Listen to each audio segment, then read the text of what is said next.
បាទយើងបើក software របស់យើង Cisco Packet Tracer ណាបាទគោលបំណងយើងថ្ងៃនេះយើងចង់ compare command test connectivity វាថ្ងៃ ping ហើយនឹង tracer ឬក៏ trace route ណាថាតើពីហ្នឹងមួយណាបាទវាមានប្រសិទ្ធភាពជាងបាទអញ្ចឹងគឺ trace route ល្អជាងណាដែលថា trace route នៅពេលដែលវាឆ្លងកាត់មួយឧបករណ៍ហ្នឹងវានឹង reply មកយើងម្ដងអញ្ចឹងយើងអាចដឹង problem កើតនៅកន្លែងណាក្នុងករណីដែលឧបករណ៍ណាមួយអត់ reply មានន័យថាកន្លែងហ្នឹងហើយដែលជា problem ចំណែក ping បាទលុះត្រាតែវាទៅដល់គោលដៅទៅគោលដៅ reply ណាអញ្ចឹងក្នុងករណីដែល problem កើតឡើងចំណុចណាមួយអត់ទៅដល់គោលដៅអញ្ចឹង request ហ្នឹងនឹងត្រូវ time out បាទយើងអត់ដឹងថា problem កើតឡើងកន្លែងណាណាអូខេអញ្ចឹងយើងមើលដូច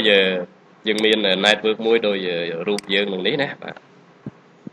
យើងមាន3 router បាទ router នេះខ្ញុំឲ្យឈ្មោះថា router 1ឲ្យត្រូវលើក្តារខៀនរបស់យើងណាបាទនេះ router 2មួយនេះ router 3ណាអូខេហើយយើងយក switch 2គ្រឿងមកណាបាទហើយយើងយក computer 2គ្រឿងដែរបាទខ្ញុំយក desktop space តិចក្នុងនេះ desktop space តិចជាង laptop វិញបាទចាប់ផ្ដើម connect ខ្សែណាបាទខ្ញុំតពី computer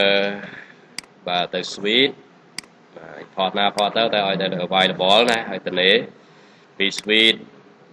ទៅកាន់ router នេះ port file ethernet 0/0 ណាអូខេអញ្ចឹងយើងមើលពី router មក router នេះ router ហើយ router ឧបករណ៍ដូចគ្នាណាអញ្ចឹងយើងអត់អាចប្រើខ្សែ copper straight through ទេយើងប្រើខ្សែ copper crossover ណាអូខេខ្សែនេះ port អី 0/1 0/1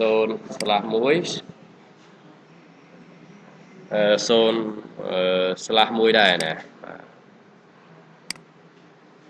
បាទបន្តមកនេះ0/0 បាទយក 0/1 ណាអូខេបន្តមកយកខ្សែនេះវិញ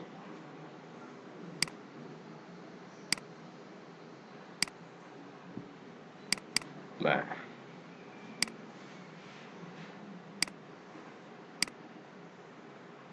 អូខេអញ្ចឹងយើងតហើយណាបាទឥឡូវយើងចាប់ផ្ដើមដាក់សមត្ថកម្ម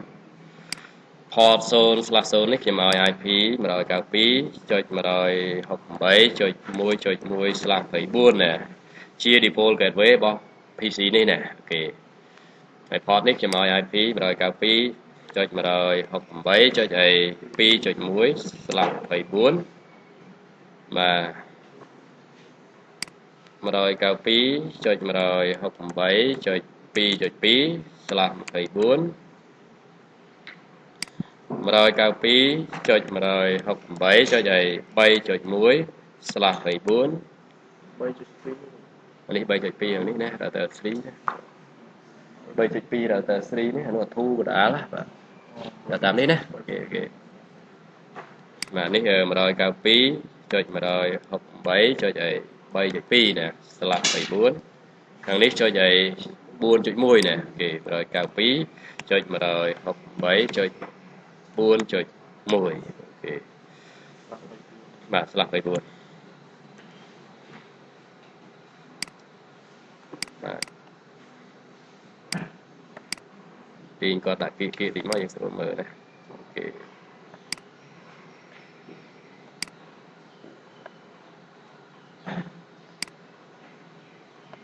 អូខេ PC នេះឲ្យថា PC 1 ណាត្រូវតាមនោះ IP 192.168.1.2 បាទ PC 2 IP 192.168.4.2 ណាហេតុអីបាទចុច 4.2 សារនៅ network មួយនេះណាអូខេអានេះចុច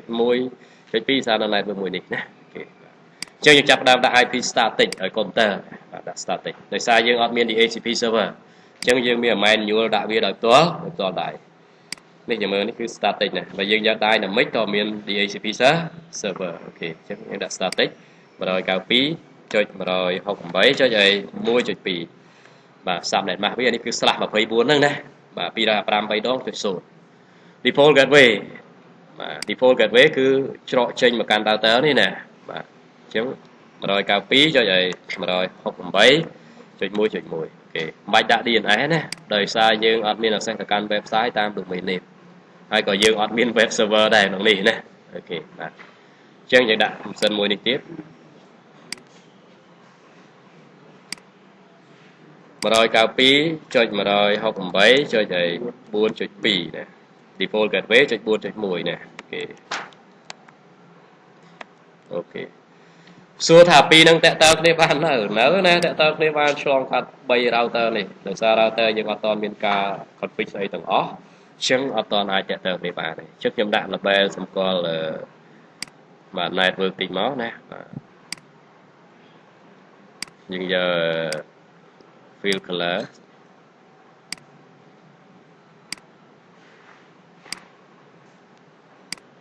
គាត់ថានេះ network 1ណា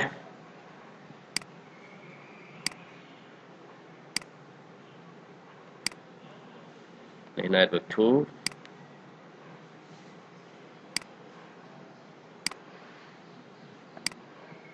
នេះ network 3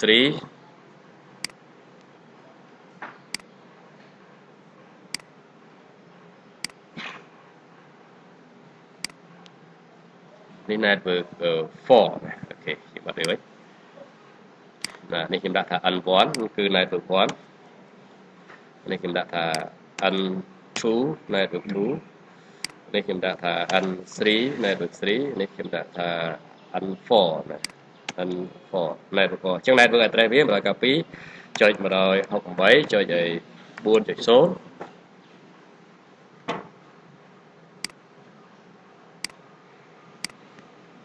192 ចុច 168 ចុច 3.0 ណាអូខេនេះចុច 2.0 192 ចុច 168 ចុច 2.0 អូខេយើងសេ label នេះដើម្បីងាយមើលក្នុងនឹងតែម្ដងណា192 ចុច 168 ចុច 1.0 អូខេយើងអាចទាញវាកន្លែងតិចមកណាអូខេបាទអូខេឥឡូវចាប់ផ្ដើមធ្វើការ config ណាអញ្ចឹងខ្ញុំ config លើ router 1មុនណាបាទយើងបើក router 1យើងចូល command line interface បាទយើងវាយអីណា Thino ណាអូខេ command enable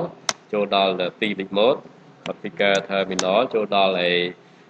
global mode អាចសង់ឲ្យបានទៅនឹងណាខ្ញុំដាក់សង់ឈ្មោះវាមួយថា O1 យើងមើលគាត់មាន2 interface ណាបាទ interface Firenet 0/0 អូខេជាទូទៅបើសិនឡើយសងដាគេត្រូវដាក់តគ្រូទៅណោហ្នឹងមិនអត់បាំងហើយគេមាន LCD មួយក៏បាញ់កដាលហើយយើងដាក់គុយកដាលអញ្ចឹងអូខេអញ្ចឹងយើងមាន2 interface ណាបាទយើងដាក់អី IP address 192 ចុច 168 ចុច 1.1 ណាអញ្ចឹងបាំងនេះវិញណាអូខេ2.5 ចុច 2.5 ចុច 2.5 ចុច 0 ណាបើក port no shut off អញ្ចឹង router ស្គាល់ network នឹងមួយណាបាទគេមើលនៅ port មួយទៀតគឺ port Far Ethernet 0/1 ចុច 2 ចុចបាទចុច 1 ណា interface Far Ethernet 0/1 IP address 192 ចុច 168 ចុច 2.1 subnet mask 2.5 ចុច 2.5 ចុច 2.5 ចុច 0 low shut off router ស្គាល់នេះមួយទៀតហើយណាបាទស្គាល់នៅមួយទៀតហើយបាទអញ្ចឹង router ស្គាល់ហើយស្គាល់2ណាបាទស្គាល់2បាទសួរថា2ផ្សេងទៀតវាស្គាល់អត់ទេអញ្ចឹងយើងត្រូវការប្រើprotocol ដើម្បីបរៀនវាឲ្យស្គាល់យើងប្រើ protocol គឺយើងប្រើ static ណា static គឺ network admin អ្នកបរៀនវាឥឡូវខ្ញុំបរៀន router បាទយើងមើល router យើងស្គាល់ network 1ហើយនិង network 2 router 1ស្គាល់ដែរដោយសារពីរហ្នឹងនៅជាប់ router 1ដោយផ្ទាល់ភាសាអង់គ្លេសគេថា directly connected អ ចឹងវាអត់ដល់ស្គាល់ network ទី3ហើយនិង network ទី4ដោយសារពីរហ្នឹងអត់នៅជាប់វាដោយដល់ផ្ទាល់ឥឡូវខ្ញុំប្រើប្រាស់ static បាទ protocol ដែរដើម្បីអីបរៀនឲ្យ router 1នេះស្គាល់បាទអាពីរនេះដែរអូខេ3ហើយនឹងឯស្គាល់ network 3ហើយ network 4បាទអញ្ចឹង command យើងបាទ static ហ្នឹងយើងមាន2គឺ default root ហើយនិង static root ទៀតអញ្ចឹងខ្ញុំប្រើ default root ដែរដោយសារអីច្រកចេញពី router 1មកកាន់ remote network ទាំងពីរគឺ network 3ហើយ network 4នេះចេញតែមួយច្រកតាមអីបាទ Ethernet 0//1អូខេអញ្ចឹងយើងប្រើ default root ដែរ command គឺ IP root យើងមើល command ទៅនោះគឺអី IP root ដូចគ្នាដែរបាទ IP root បាទអញ្ចឹងទៅកាន់ remote network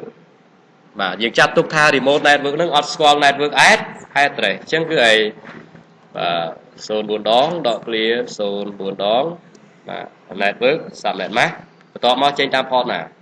បាទ Ethernet 0//1បាទអញ្ចឹងវាយ៉ាងម៉េចដែរឧទាហរណ៍ថា computer នេះគាត់តម្លាក់តម្លើងមួយ computer នេះណាបាទអញ្ចឹងបញ្ចប់ទៅលេមកដល់ router គាត់យក IP pull down and នឹង subnet mask មួយតែ network ហ្នឹងចុច 4.0 គាត់ check មើល routing table គាត់មានតែចុច 1.0 ហើយចុច 2.0 អញ្ចឹង network ហ្នឹងចាត់ទុកថាអត់ស្គាល់ network address អញ្ចឹងគាត់បោះទៅណាបោះតាមនេះណាពេលនោះមកដល់ router នេះជួបមកដល់ router នេះ router 3នេះស្គាល់បាទអញ្ចឹងឲ្យតែអត់ស្គាល់មានន័យថាឲ្យតែអត់ជាប់នឹងគាត់ដឹងតែគាត់បោះមកឲ្យ 0/1 ដោយសារ 0/1 នេះគាត់តទៅពេកអញ្ចឹងមានន័យថា network នោះនៅខាងនៅខាងគេណាអត់ន័យវាអញ្ចឹងណា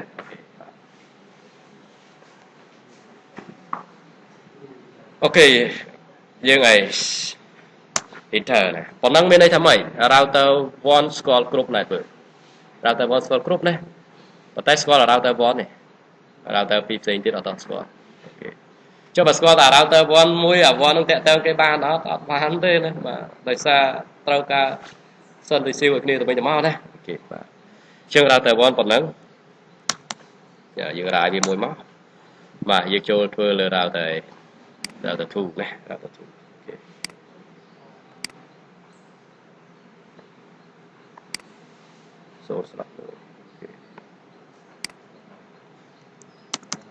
2enable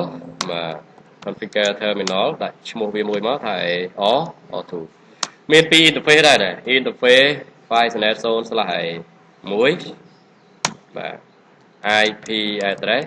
192.168.2.2 ណាគេ subnet mask 205.205.205.0 បើក port បាទប៉ុនេះ router 2ស្គាល់ហើយស្គាល់ network N2 នេះណាគឺ 192.168.2.0 ដោយសារអីគាត់យក IP address នេះ and នឹងឯ subnet mask នេះណាអូខេបាទឃើញ network នេះអញ្ចឹងគាត់ស្គាល់ប្រមាណ network ទៀតស្គាល់មួយ network ទៀតណា interface file internet 0/0 ណាបាទ port នេះណា port នេះអូខេមិនយើងគាត់ពី port នេះណាអូខេបាទ IP address 192.168.3.1 ណា subnet mask 205.205.205.0 no shoutout គាត់ស្គាល់មួយទៀតណាគាត់ពីរឥឡូវអ្វីដែលអត់ស្គាល់បាទយើងមើលក្នុងរូបភាពនេះគាត់ស្គាល់ network 2ហើយនិង network 3អត់ស្គាល់ network 1ហើយនិង network 4ចឹង remote network របស់គាត់ទាំងពីរហ្នឹងគាត់ចេញទៅកាន់ច្រកខុសគ្នាអាមួយចេញមកតាម file internet 0/0 មួយទៀតតាម 0/1 ណាដោយសារពីរច្រកអញ្ចឹងយើងអត់អាចប្រើ default root បានទេយើងប្រើអី static root ណាអូខេអញ្ចឹងយើងប្រើ static root យើងចាត់ទុកថា remote network ហ្នឹងស្គាល់ network address command ក៏នៅតែIP root ឥឡូវខ្ញុំចង់ root មកកាន់ network 1 network address បាន 192.168.1.0 ណាអូខេ subnet mask 205.205.205.0 ចេញតាម port ណាមើលលើរូបមួយច្បាស់ណាចេញតាម port ណា file internet ស្លាស់មួយណែថាយើង root មកខាងនេះណាអូខេបាទអញ្ចឹងនៅនេះមានន័យថាគាត់ស្គាល់អីគាត់ស្គាល់ network 1ណាប៉ុន្តែអត់ទាន់ស្គាល់ network អី4អញ្ចឹងយើង root មកកាន់តែ4យើងចុចមកលើមកដូរតែនេះ file internet 0/0អានេះដូរតែចុច1ដាក់អី4ណាអូខេបាទប៉ុណ្ណឹងមានន័យថាម៉េច router 2ស្គាល់ទាំងអស់ប៉ុន្តែអ្វីដែលអត់ទាន់ស្គាល់ទាំងអស់ router 3ណាអូខេធ្វើ3ទៀត right អូខេបាទយើងធ្វើ3ណាបាទ3មាន2 interface ដែរ enable បាទ configure terminal បាទដាក់ឈ្មោះវាមួយមកដាក់ O3 ណាអូខេ interface file internet 0/1 បាទ IP address 192.168.3.3.2ណាយើងមើលនោះ3.2បាទ255អូខេចុច255.255.0បើក port បាទ router 3ស្គាល់មួយ network គឺចុចអីចុច3.0ណាបាទដល់សល់មួយ network មួយទៀតចុច 4.0 0/0 IP address 192.168.4.1 subnet mask 255.255.255.0 no shutdown បាទ router 3 របស់យើងស្គាល់ទាំងពីរ network តភ្ជាប់គាត់ដោយផ្ទាល់ប៉ុន្តែអត់តស្គាល់ remote network 1ហើយនិង network 2ណាបាទអត់តស្គាល់អី network 1នេះហើយ network 2នេះដោយសារពីរហ្នឹងអត់តគាត់ភ្ជាប់ដោយផ្ទាល់យើងមើលយើងឈើលើអា3នេះចេញមកពីនេះគឺចេញតាមច្រកតែមួយណា file internet 0/1អញ្ចឹងយើងប្រើ default root បាទ default root command គឺ IP root អញ្ចឹងយើង exit មួយសិនណាបាទ IP root បាទ remote network អត់ចាប់ទុកអត់ស្គាល់ network address ណា network address 0 ដង subnet mask 0 ដងចេញតាមណា0/1សួរថាបើប្រើ static root បានអត់បានប៉ុន្តែប្រើ2 command root មកកាន់ network 1មួយមកកាន់ network អី2មួយណាអញ្ចឹង2 command ហើយ1 command ធ្វើការដូចគ្នាបាទ1 command វាមិនល្អជាងណាជួលបុគ្គលិកម្នាក់ហើយនឹងបុគ្គលិក2នាក់បាទ2នាក់ហ្នឹងធ្វើការកើតដូចគ្នាបាទយើងជួល2នាក់ចំណាយលុយច្រើនជាងម្នាក់អូខេបាទអញ្ចឹងបាទខ្ញុំសូឲ្យយើងមើលណាបាទខ្ញុំសូឲ្យយើងមើលព័ត៌មានពី network សូ IP root បាទយើងឃើញថាយ៉ាងម៉េចនៅលើនេះអាពីរនេះគឺតភ្ជាប់ដោយផ្ទាល់អញ្ចឹងមកកាន់ 3.0 គាត់បោះមក port file internet 0/1 9.0 គាត់បោះអី file internet 0/0 ប៉ុន្តែទៅកាន់ network អត់ស្គាល់ protocol នេះគឺបាទយើងមើលអានគឺអី static សញ្ញាកាយ default បាទជឿមានន័យថា default root ចឹងឲ្យតែ network អត់ស្គាល់មិនថាតែបាទយើងធ្វើឲ្យស្រីណាមិនថាពីរនេះទេទៅទៀតមកថាមានខាងនេះមួយទៀតក៏មកតាមនឹងដែរណាហើយមានទៅខាងនេះទៀតក៏មកតាមឯតាមនឹងដែរណាបាទជឿគឺបោះតាម file internet អូខេឥឡូវដល់កន្លែងដែលយើងត្រូវឲ្យតេស្តណាអូខេតេស្តយើងមើលបាទគោលបំណងយើងគឺយើងប្រើឲ្យ ping ហើយនឹង tracer ទេណាឥឡូវខ្ញុំមើលខ្ញុំ ping តេស្ត connectivity ខ្ញុំនៅលើ PC1 ខ្ញុំតេស្តទៅឲ្យ PC2 ដែរចង់ដឹងថាតើមានផ្លូវទៅមកអត់ណាអូខេ 192.168.4.2 លើកទី1 time out ណាតើវាធ្វើឲ្យ ALP request ណាលើកទី2 reply សិនអត់ reply ទេយើង problem ហើយអូខេ problem ណាបើយើងដាក់ IP ឲ្យខាងនោះទៅមិនដាក់ណាបាទមានន័យថាយើង problem មួយ protocol ហើយបាទខ្ញុំ check មើលឡើយនេះសិនអូខេ IP មានហើយបាទ time out ទាំងអស់អញ្ចឹងមានន័យថាយើងបញ្ហាកើតឡើង IP មានអស់ហើយខ្ញុំអាចបញ្ហាលើ data file internet អូខេ 2.1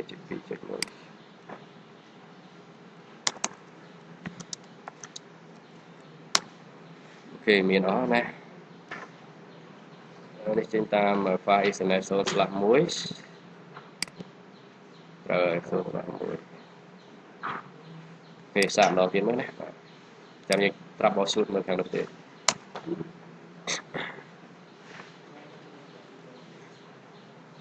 បាទអូខេបញ្ហាអូខេ reply ណា reply មិញវាអត់តន់update network ទៅវិញទៅមកណាអញ្ចឹងយើងមើល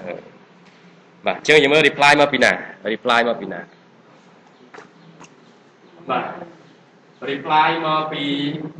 បាទ computer ដែលមាន address 192.168.4.2 ចឹងពី computer នេះណាអត់មាន reply ពី router 3 ពី router 2 ពី router 1ទេណាអូខេឥឡូវជំនួយយើងឲ្យ problem កើតឡើងបើសិនតែខ្ញុំឲ្យ problem កើតឡើងលើ computer ទី2នេះណាខ្ញុំឲ្យ problem កើតឡើងលើនេះបាទមានន័យថាខ្ញុំលុប default gateway ចោលណាតែលុប default gateway ចោលទោះថាវាអាចតាក់ទងឆ្លង network អត់ទេណាហើយខ្ញុំ ping ដដែលខ្ញុំ ping ដដែល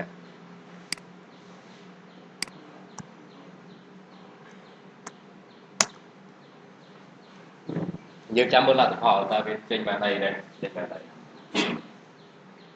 យើងឃើញថា request ថាមកសួរថាតើយើងដឹងថា problem កើតឡើងឡើយណាអត់ទេណាដោយសារអត់មានឧបករណ៍ណាមួយវាឆ្លើយមកថាទៅដល់គាត់បានទទួលទេណាតែអត់ទៅដល់គោលដៅគឺ request ថាមកបាទអញ្ចឹងមានន័យថាបាទ problem កើតឡើងយើងគ្រាន់តែដឹងថា problem ប៉ុន្តែអត់ដឹងថា problem កើតឡើងនៅលើឯឧបករណ៍មួយណាអូខេនេះជាលក្ខណៈកំសោយរបស់ ping នេះអូខេរបស់ ping ឥឡូវយើងដាក់ឯ default gateway វិញហើយខ្ញុំប្រើ tracer ម្ដងណាអូខេនោះមែនចុច1ចុចឯ 4 ចុច1អូខេបាទនៅលើ computer នេះដដែល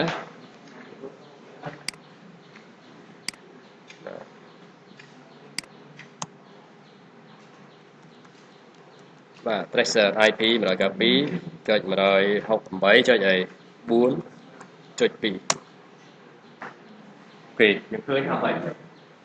មកដល់ IP 1.1 នេះគឺអី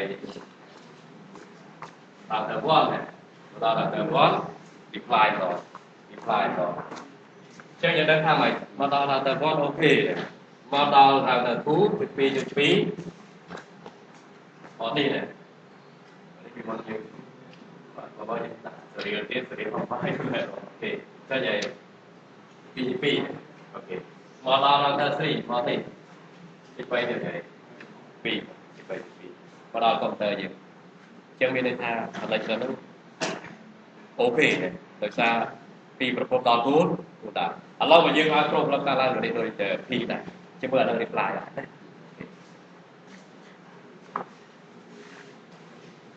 ឥឡូវយើងលុប default gateway ចោល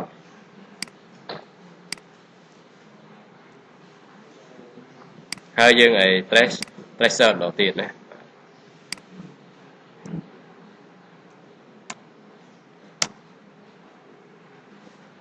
យើងមើលកន្លែងនេះថា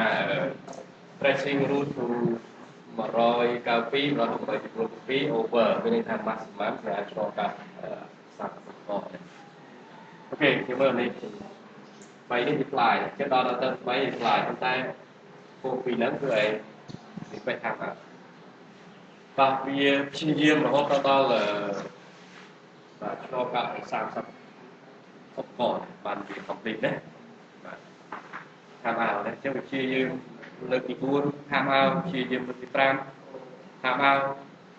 ទី6ទី7ទី3រហូតដល់ទី30បណ្ដើថាមកបាទដាច់ connection ហ្នឹងដែរដាច់ connection ចឹងយើងដឹងថា problem កើតឡើងនៅណាបាទ computer ណាពេលទៅដល់ហើយបាទចឹងយើងនៅពេលដែលយើងដឹងថា problem ចឹងបាទមកមើលលើវាឧបមាថាឃើញ play default gateway ដាក់វិញមកសួរថាពេលនោះវាទៅដល់ព្យាយាមដល់30អត់ទេណាដោយសារយើង solve problem រួចវិញហើយបាទអូខេយើងឃើញ complete ត្រឹមអីបាទត្រឹម8ណាមកដល់នេះអានេះគេឲ្យឈ្មោះថា round trip ណា round trip ថាមានរយៈពេលទៅវិញទៅមកមានន័យចេះណាឧទាហរណ៍ថាវាសិនមកដល់ router នេះមួយ router នេះ reply មកម្ដងអាហ្នឹងគេឲ្យឈ្មោះថា round trip time Dạ về từ bình tớ tọa móc sân mà đo tiết mà đo ní ở đây reply mà đo tiết sân mà đo tiết mà ní ở đây reply mà đo tiết chỉ khơi mũi miên này bay đòn này mũi bay đòn này đầu mũi đó reply đầu ra tiết đó reply ra tiết đó reply bài bàn VA phải chú tập càng nó này và chương bản thân là dương ai problem cả lang lơ router 3 đi mình ở mà nè nhưng mà lúc IP port by Ethernet zone là mùi đi chọn chương phía lúc viên nâng reply mà trong router thu này ok chương như tí khó mà dịch cho port by Ethernet zone là muối interface zone là muối dừng lúc IP chọn no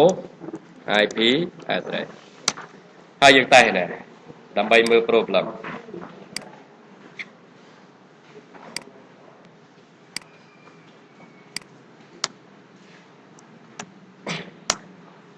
mà những cái tí muối tí pi này router tí muối nè